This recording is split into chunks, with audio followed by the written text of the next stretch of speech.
ನೋಡಿ ಫ್ರೆಂಡ್ಸ್, ಯಾವ ಥರ ರೋಗ ಬಿದ್ದಿದೆ, ಅರಿಶಿಣಗಾಗಿದೆ, ಸುಳಿ ರೋಗ ಬಿದ್ದಿದೆ ಬೆಂಡೆ ಗಿಡಕ್ಕೆ. ನೋಡಿ ಫ್ರೆಂಡ್ಸ್, 20 ದಿವಸದ ಗಿಡ, ಅದಕ್ಕೆ ಸುಳಿ ರೋಗ ಮತ್ತು ಅರಿಶಿಣ ಎಲೆ ಆಗಿದೆ, ಹುಳ ಆಗಿದೆ. ಹುಳ ಎಲ್ಲ ತಿಂತಾಗಿದೆ ಎಲೆನೆಲ್ಲ.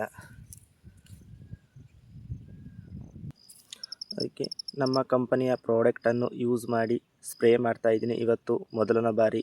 ನನ್ನ ಹೆಸರು ನಿಖಿಲ್ ತರೀಕೆರೆ. ನೋಡಿ friends. Hi friends, good morning. ನನ್ನ ಹೆಸರು ನಿಖಿಲ್, ತರೀಕೆರೆ ತಾಲೂಕು, ಚಿಕ್ಕಮಗಳೂರು ಜಿಲ್ಲೆ, ತರೀಕೆರೆ ಹತ್ರ ಹೆರೆಹಳ್ಳಿ. ಈ ವಿಡಿಯೋ ಮಾಡ್ತಾರೋ ಉದ್ದೇಶ ಏನಪ್ಪ ಅಂದರೆ, ಇವತ್ತಿಗೆ 12 ದಿವಸ ಆಯಿತು. ಎಮ್ಯಾಜಿನ್ ಮತ್ತು ವಿ ಸ್ಟಿಕ್ ಮತ್ತು ಸ್ಪ್ರೇ ಮಾಡಿದ್ದೆ. ಈ 8 ದಿವಸದ ಹಿಂದೆ ತುಂಬ ಹುಳ ತಿಂದಿತ್ತು ಎಲೆನೇ ಕಾಣಿಸ್ತಿರಲಿಲ್ಲ, ಆ ಥರ ಬರೀ ಕಡ್ಡಿ ಹಂಗಿತ್ತು. ಈಗ ನೋಡಿ ಫ್ರೆಂಡ್ಸ್, 8ರಿಂದ 12 ದಿವಸಕ್ಕೆ ಯಾವ ಥರ ಹೊಸ ಕುಡೆ ಬಂದಿದೆ, ಹೊಸ ಚಿಗುರು ಬಂದಿದೆ, ಹೂವು ಚೆನ್ನಾಗಾಗಿದೆ ನೋಡಿ ಫ್ರೆಂಡ್ಸ್. ತುಂಬ ಖುಷಿಯಾಗುತ್ತೆ. ನಮ್ಮ ಆರ್ಗ್ಯಾನಿಕ್ ಪ್ರಾಡಕ್ಟು ಒಳ್ಳೆ ರಿಸಲ್ಟ್ ಇದೆ ನೋಡಿ ಫ್ರೆಂಡ್ಸ್. ತುಂಬ ಖುಷಿಯಾಗುತ್ತೆ. ಈ ಥರ ಒಂದು ಪ್ರಾಡಕ್ಟ್ ಕೊಟ್ಟಿರೋದಕ್ಕೆ ನಮ್ಮ MD ಸರಿಗೂ ತುಂಬ ಧನ್ಯವಾದಗಳು. ನೋಡಿ ಫ್ರೆಂಡ್ಸ್, ಯಾವ ಥರ ಚೇಂಜ್ ಆಗಿದೆ ಎಲೆ.